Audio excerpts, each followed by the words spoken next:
Добре дошли в Ивиоло Филм, това е част втора от нашата серия видеоинсталации. Ако все още не сте гледали първото видео, върнете се и първо го изгледайте.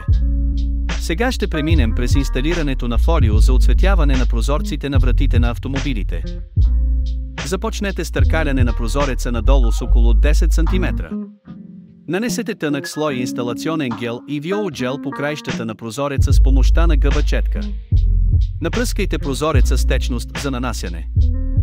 Извадете филма за оцветяване от кофата с вода, нанесете филма и го подравнете с горната част на прозореца. Поставете фолиото на прозореца на 2 до 3 мм под горната част на прозореца, така че да не може да бъде изтеглено от уплътнението на вратата, когато прозорецът се навива. Започнете, като пуснете скрепера над горната половина на прозореца, за да сте сигурни, че филмът е напълно прикрепен. Избършете всяка течност и гел в горния край на прозореца, нека долната половина на филма за оцветяване виси свободно срещу страната на вратата и внимателно навийте прозореца. Повдигнете долната половина на филма, който не е прикрепен към прозореца, и напръскайте с течност за нанасяне върху прозореца и вътрешността на филма. Хлабавата част на филма сега ще слезе в пролуката между лентата на вратата и прозореца. Поставете филма срещу прозореца и спуснете филма в пролуката между лентата на вратата и прозореца. Използвайте агловата шпатула, за да натиснете филма надолу под лентата.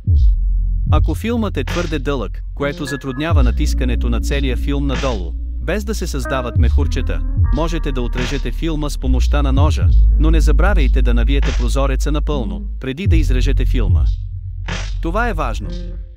Филмът трябва да отиде най-малко 20 мм, 1 инч, под лентата на вратата, така че да не може да се придържа към лентата на вратата, когато прозорецът се търкаля надолу, така че не отрязвайте твърде много филм. Напръскайте филма и след това пуснете скрепера от центъра на прозореца и надолу, чак до лентата на вратата, за да изтискате излишната течност и мехурчета. Повторете процеса 3 до 5 пъти, докато цялата течност изчезне. Оставете филма да изсъхне за 2 до 3 дни, преди да се търкаля надолу по прозореца. Благодарим ви, че гледахте втората част на нашата инсталационна видеопоредица.